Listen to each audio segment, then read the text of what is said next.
നമ്മൾ ഇന്നൊരു കോലം കൂടാൻ പോവുകയാണ്.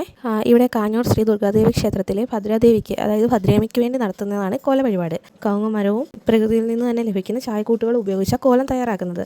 ഭദ്രാദേവിക്ക്, അതായത് കലിപൂണ്ട് നിൽക്കുന്ന അമ്മയുടെ കലി ശമിപ്പിക്കാൻ വേണ്ടിയിട്ടാണ് കോലരൂപം ഉണ്ടാക്കുന്നത് എന്നാണ് വിശ്വാസം. നമ്മുടെ വീടിനടുത്ത് തന്നെയാണ്, ഞങ്ങളുടെ ഒരു ബന്ധു കൂടിയാണ്, അവിടെയാണ് കോലം ഉള്ളത്.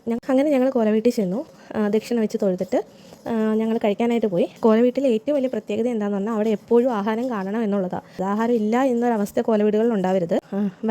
വരുന്നവരെ വലിയവനെന്നോ ചെറിയവനെന്നോ വ്യത്യാസമില്ലാതെ എല്ലാവരെയും ഒരേപോലെ കണ്ട് ആതിഥ്യ മര്യാദകളോടുകൂടി സ്വീകരിച്ചിരുത്തി അവർക്ക് മതിയാവുന്ന വരെ ആഹാരം കൊടുക്കണം. അതാണ് കോലവീട്ടിൽ അന്നം മുടങ്ങാൻ പാടില്ല. കാരണം കോലവീടുകളിൽ അമ്മ പല രൂപത്തിൽ വരുമെന്നാണ് വിശ്വാസം. അങ്ങനെ ഒരുപാട് അടുത്ത് ചെന്ന കഥകളും നമുക്കറിയാം. അങ്ങനെ കോലവീട്ടിൽ ഞങ്ങൾ ചെന്നപ്പോൾ അവിടെ ഞങ്ങളുടെ മാമിമാരും മാമന്മാരും ഒക്കെ വന്നിട്ടുണ്ടായിരുന്നു. അങ്ങനെ അവരെ എല്ലാം കണ്ടു.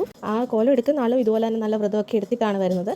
അദ്ദേഹം ഒരു ഭദ്രയായിട്ട്, അല്ലെങ്കിൽ ഒരു ഭദ്രകാളിയായിട്ട് സ്വയം അണിഞ്ഞൊരുങ്ങി കുരുത്തോലയൊക്കെ കെട്ടി ഈ കോലം തലയിൽ വെച്ചിട്ട് അമ്പലം വരെ എത്തും. അപ്പോൾ അതൊരു വല്ലാത്ത അനുഭൂതിയാണ്.